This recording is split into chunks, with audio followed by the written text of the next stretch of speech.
Caroline joins me for a creative spotlight. She is the creator owner of OK Everything. Welcome, Caro. I'm happy to be here. Thanks for having me. So you're quite welcome. I would figure tired is a good thing. I guess you've been busy with work. I guess. Yes, today I started painting at 8:30 and finished painting at 5 in the neighborhood, which is exciting. But yeah, today was an outside painting all day in 90-degree weather type day. And in the neighborhood. So that's a perfect segue. I need to take that and go here. Yeah. So the changer segment under the auspices of creative spotlights, it pretty much spotlights people who are positively impacting their communities and beyond, right? So the fact that you're doing work in the neighborhood of Pigtown, Baltimore, I had to put that in hmm there. This is awesome. Perfect segue. So and it is going quite well. I guess, are you done with it? Do you have to go back or what? Oh no, today was my first day. I'm actually assisting on this project with a friend of mine that I work with very, very often, and we are just at the beginning of what will probably, hopefully, be a 2-week project. It's not a secret. I can tell you what it is. It's Checker Spot Oh, Brewing is moving from where it is right now, like directly next to M&T Stadium. It's moving to really close to Second Chance, and a yeah. good friend of mine who her business is KK Design, she brought me in to assist painting with her. So that's what we're doing. And it's huge. It's their whole exterior of their new building. Let's go ahead and jump right into it. There's just a few things I want to kind of find out about.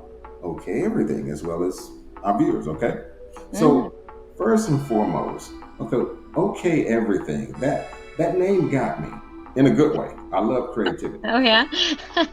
So how did it, not just the name obviously, but also the name? How did the business itself come about?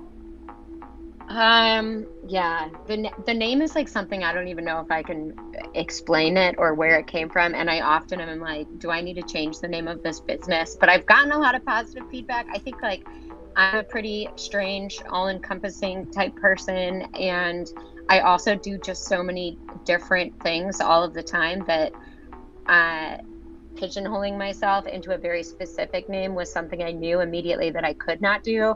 And okay, everything as an Instagram account started like 6 years ago when I was in my aunt's basement between jobs, had no idea where I was going to live. I was in Michigan, and I really was just making a couple dollars to like move to my next location. So I was weirdly, I don't even know if I've told this right, but I was selling handmade books of poetry that I had written and Oh, created, and and also like some crochet, some tiny canvases. Anybody that bought any of those things way back, I love you. But the name was from that. Like, it wasn't, the intention was never for it to be a full-time business. It was just like a side Instagram account to start with some art making.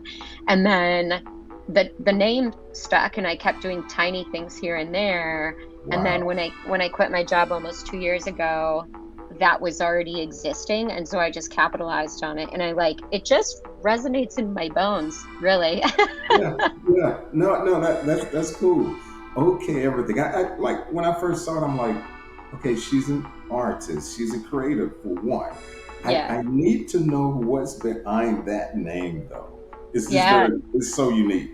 No, I appreciate that. And also, when I became fully self-employed, I really thought I was going to stay. I come out of the education space, and I thought I was going to end up doing half-time work in education and half-time work in creative pursuits. I did not expect creative pursuits to fund my life, but here we Okay. are. Like, very quickly the creative artistic side took over in terms of all my time, and was able to pay me a living wage. So the education stuff, I still do tiny things here and there, but Okay. overall it's all art all the time. You kind of just touched on some of this, but when did this artistic talent, genius, however you want to categorize it, was a part of you?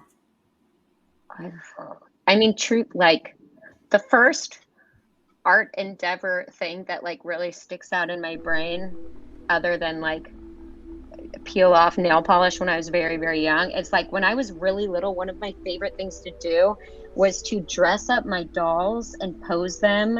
Like I wasn't the type of little kid that would like act out scenes with my dolls. I was never Right. interested in that.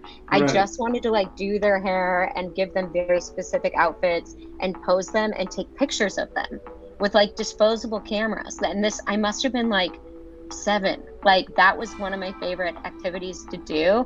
And like I know now I almost exclusively am a painter. I do a little bit of design work and a little bit of other stuff, but I mostly paint. But that was the first like composition, putting things together, being very intentional that really stands out in my memory.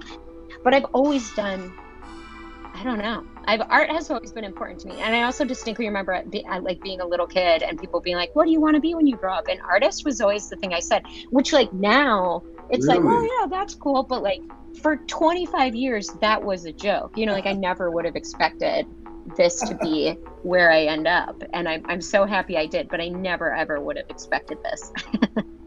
Maybe Wow. tiny me did, I guess, because here I am. Right. But Right. So your artistic and creative journey thus far, right? mhm. I know you have many. I'm sure. But what is one of your most prized, or some of your most prized work, or what have you? Like the one that really stands out in my mind very recently is the first mural that I already mentioned Kate once. Most of our very large projects we end up doing together.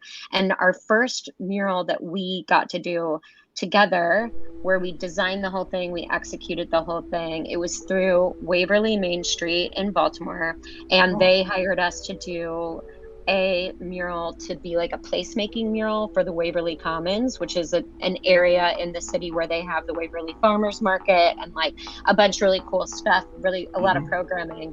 And that mural, they gave us so much creative license and really let us run with it. And we are both to this day so, so proud of how Nice. that mural turned out. And like, yeah, it was a lot of fun to paint, very tedious, but we're both like we go by it and we're like, I can't believe we did that. That's amazing. Like, and the other really cool thing about it is that it was very, very collaborative, like from day one. And I'm somebody that tends to really like to work alone, but Kate Okay. and I work so well together that I mean, she was who I was painting with all day today.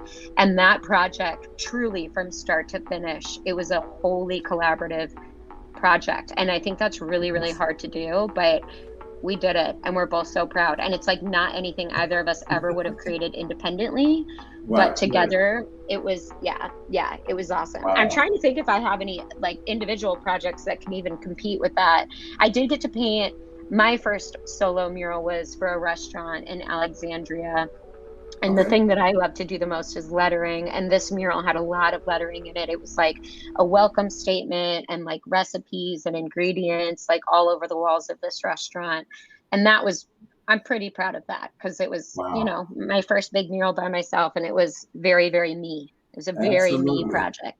You've been doing this approximately how long? I've been full time self employed for almost 2 years ish. Okay. So Yeah. in another 2 years, no, 5 years, Hmm. approximately. Where do you envision? Okay, everything. That's such a great 5 years. You know, well, okay, this is, I might as well speak this into existence. I'm like, well, should I temper down what my dream is? And it's That's like, no, right. of course not. Put it out there. So Put it out there. yeah, so in 2028, let's imagine, like truly, I don't know if you have heard of Art Star or Kelly Walker in Baltimore, but she is a really outstanding artist and I really Okay. admire her. We talked to each other a little bit on Instagram. And one thing that well, a number of things I really admire about her are that she has a thriving business that employs other people full time, which is really hard to do as an artist. And Right. she also maintains a personal studio art practice at the same time as the primary thing they do, I think, is decorative finishing and like plastering and like just interiors overall, like very elaborate, very, very skilled interiors. Okay. And not, I don't have any desire to do interiors like that, but the concept of having a thriving business as well as a thriving personal practice, and she has a really gorgeous physical space in Baltimore that she sometimes opens to the public that's right in Mount Vernon. And when I think about my business and my space, I really think currently I'm renting in Pigtown from the Wacomico building, which I love. It's so amazing there. Perfect place to start a business. Okay. But if I'm being honest with my dream, it would be to have a fully like a storefront level area where I can potentially have either a studio, like a studio where you buy studio art or like local goods or whatever, like something that's more open to the Wow. community than what I have now, and um that is self-sustaining and really cool. And like to have a business part of it and to have a personal Uh-huh. practice and to be known for both. And I feel like Kelly Walker, people know her by name as Kelly Walker, but they also know her business as Art Star. And that I think is just so, so, so cool. Yeah. And they know, like, people know both names and they're very distinctly different things.